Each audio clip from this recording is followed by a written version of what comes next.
জয় হিন্দ বন্ধুরা। আশা করি তোমরা প্রত্যেকে ভালো আছো। তোমরা জানো যে কিছুদিন আগে সোশ্যাল মিডিয়া, নিউজ পেপার এমনকি মহান ক্রিকেটার যেমন master blaster Sachin Tendulkar, king Kohli, hitman Rohit Sharma এবং আরও অনেকেই এই 14 বছরের ছেলেটিকে নিয়ে চর্চা করছে। এই 14 বছরের ছেলেটির নাম বৈভব সূর্যবংশী। ছেলেটি বিহারের সামেস্তিপুর ডিস্ট্রিক্টে তাজপুর গ্রামে একজন গরিব পরিবারের সন্তান। তোমরা সবাই জানো যে রিসেন্টলি রাজস্থান রয়্যালসের হয়ে first Indian in IPL cricket history 35 বলে 100 রান করেছে এবং সেকেন্ড আফটার ক্রিস গেল। তোমরা যে আজ এই 14 বছরের ছেলেটির সাকসেস দেখছো, এটা একদিনে সম্ভব হয়ে ওঠেনি। অনেক বছরের কঠিন তপস্যা, অদম্য ইচ্ছাশক্তি এবং তার বাবা মায়ের স্যাক্রিফাইস। আর আমি যখন বৈভবের বায়োগ্রাফি নিয়ে রিসার্চ করেছিলাম, তো পাই যে বৈভবের মা রাত 2টোর সময় টিফিন করে দিত। তার কারণ বৈভবের একাডেমির দূরত্ব ছিল 100 কিলোমিটার তার বাড়ি থেকে, এবং তার সঙ্গে সঙ্গে তার বাবা জমি বিক্রি করে তাকে ক্রিকেট একাডেমিতে জয়েন করেছিল প্রাথমিক কোচ হিসেবে 4 থেকে 8 বছর পর্যন্ত তার বাবা। তারপর 9 বছর থেকে তাকে ক্রিকেট একাডেমিতে জয়েন করায়। তোমরা যদি ভাবো যে আমার এটা নেই, ওটা নেই, ওটা থাকলে হয়তো ভালো হতো, সেটা কিন্তু না। তাহলে তো মহান সচিন টেন্ডুলকারের যে ছেলে অর্জুন টেন্ডুলকার, এর কাছে কি কি সুবিধা নেই?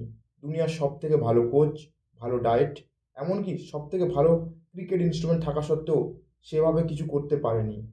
সেটা অর্জুনের থেকে বৈভবকে ডিফারেন্স করে ক্রিয়েট করেছে, সেটা জাজবা। তোমরা ভাবতে পারছো 14 বছর বয়সে আমাদের ঠিকমতো জ্ঞান হয় না কি করব বা কি না করব।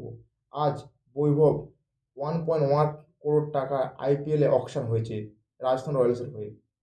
আর যেটা বৈভব ও আমাদের মধ্যে ডিফারেন্স তৈরি করে, সেটা হলো জাজবা, পাগলপান, লাগাতার মেহনত, নো এক্সকিউজ।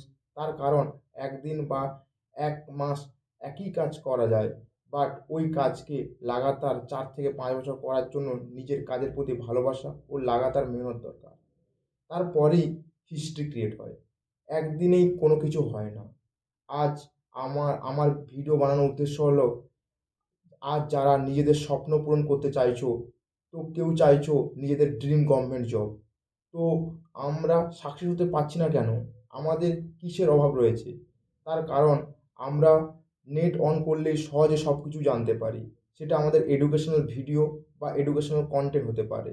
আজ আমরা সোশ্যাল মিডিয়া ভালো দিক না, খারাপ দিকে নিজেদের মূল্যবান সময়গুলোকে নষ্ট করছি, যেটা আমাদের গোল থেকে আমাদেরকে ডাইভার্ট করে দিচ্ছে। তো আমরা এই 14 বছরের বৈভবের 5টি হ্যাবিট আমাদের জীবনে ইমপ্লিমেন্ট করার চেষ্টা করব, যেটা বৈভবের সাকসেসের পেছনে রয়েছে। 1 নম্বর, enjoy the game or love the game. যে বৈভব তার যে গেম নিজের গেম মানে তার তো ক্রিকেটেই তার যে হচ্ছে পেশা, সেটাকে সে ভালোবেসেছিল। ভালো, তোমার যে জিনিসটা তোমরা চাইবে সেটাকে মন দিয়ে ভালোবাসতে হবে। সেটা তোমাদের ক্রিকেট হোক বা তোমাদের যে তোমরা যে গভর্নমেন্ট জবের প্রিপারেশন করছো, ভালোবাসতে হবে। না ভালোবাসলে সেটা তোমরা অ্যাচিভ করতে পারবে না। 2 নম্বর, পেশেন্স। বৈভবের পেশেন্স ছিল, দেখো 4 থেকে 5 বছর পেশেন্স থাকার পরেই কিন্তু এই যে 35 বলে 100 রান এসছে, এটা একদিন আসেনি। পেশেন্স ধরে রেখেছিল লাগাতার প্র্যাকটিস করতে করে করে। সেটা তোমাদের, ধরো কিছু কিছু ছেলে আছে যে 1 বছর হয়নি বা 2 বছর হয়নি, হাল ছেড়ে দিচ্ছে। সেটা হাল ছিল না, ধরে রাখো, পেশেন্স ধরে রাখো, একদিন না একদিন সেটা প্রকাশিত হবে। 3 নম্বর, যেটা বৈভবের যে হ্যাবিটের মধ্যে পড়ছে, সেটা হচ্ছে অ্যাভয়েড সোশ্যাল মিডিয়া। বৈভব কিন্তু তার এই যে 4 থেকে 5 বছর জার্নির সময় সোশ্যাল মিডিয়াটাকে অ্যাভয়েড করতো। তার কারণ সোশ্যাল মিডিয়া কিন্তু খুব একটা ডিস্ট্রাকশনের জায়গা, যেটা বৈভবের যে গোলের প্রতি ডিস্ট্রাক্ট না করার জন্য সোশ্যাল মিডিয়াকে অ্যাভয়েড করার চেষ্টা করো। তেমনই তোমরা যারা গভর্নমেন্ট প্রিপারেশন নিচ্ছ, তোমরাও চেষ্টা করো সোশ্যাল মিডিয়া অ্যাভয়েড করার জন্য। তার কারণ সোশ্যাল মিডিয়াতে তোমাদেরকে ডিস্ট্রাকশনে ভরে দেবে, তোমরা তোমাদের গোল অ্যাচিভ করতে পারবে না। 4 নম্বর, কনসিস্টেন্সি। লাগাতার নিরন্তর মেহনত করতে থাকবে। বৈভব কিন্তু লাগাতার নিরন্তর মেহনত করার পরেই কিন্তু আজ সে সাকসেস পেয়েছিল।